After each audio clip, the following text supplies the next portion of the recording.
Kita ini sudah dipilih Allah sejak awal, ditakdirkan untuk mengawini si ovum itu, sel telur itu.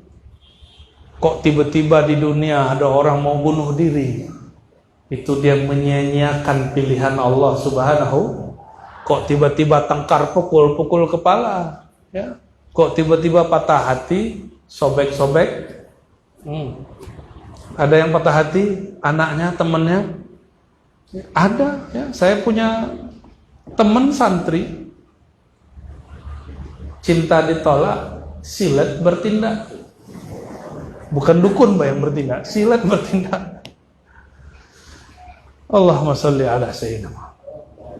Nikmatnya orang Indonesia, angka stres sedikit, sehingga angka orang bunuh diri lebih sedikit lagi.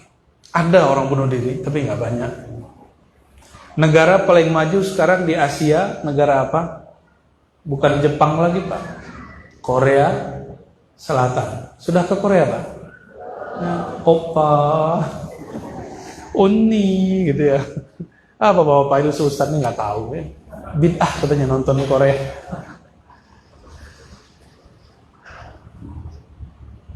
Itu negara Korea, hidupnya sibuknya bukan main. Bapak ini nikah umur berapa Pak dulu? Umur? Bukan umur 80 nikah, sekarang mundur umurnya. Umur nikah pertama kali, bukan tahun. Kayaknya beliau ini lagi masuk alam lain. Tuan nikah umur berapa dulu? 24. Nah, itu baru benar nih ya. Bapak ini kayaknya lagi ingat seseorang. Orang di sana nikah umur 50 itu cepat. Laki-laki nikah umur 50 itu cepat. Nah, yang umur 50 belum nikah lah. Bukan nikah lagi loh Bu ya. Kalau punya Bapak ini kan mungkin nggak semua punya Facebook, Instagram. Itu kalau dibully sedikit di sosial media bisa stres berbulan-bulan.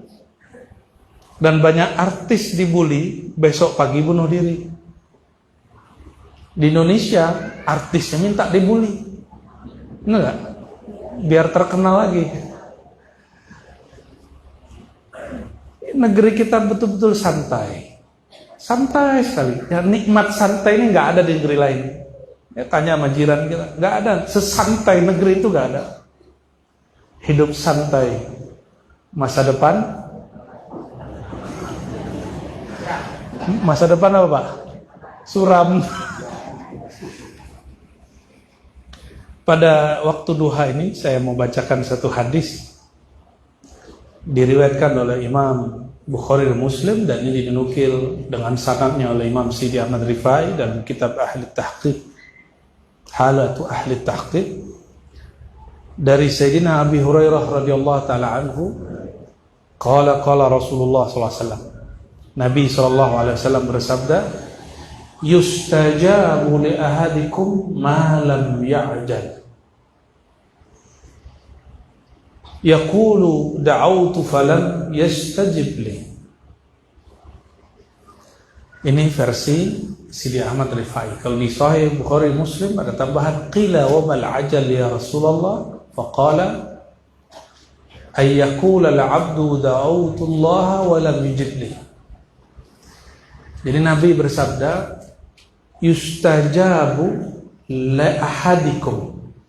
Setiap kamu yang berdoa pasti dijawab. Dijawab. Doa itu artinya memanggil. Kalau kamu memanggil, menyeru, pasti Tolong diluruskan apa arti doa? Coba kalau berdoa nyebutnya gimana? Ya Allah. Ya Allah itu memanggil atau ngapain? Jadi beda doa dengan zikir secara spesifik. Doa itu bagian dari zikir, tapi zikir secara spesifik cukup menyebut Allah, Allah, la ilaha illallah, itu zikir. Subhanallahu.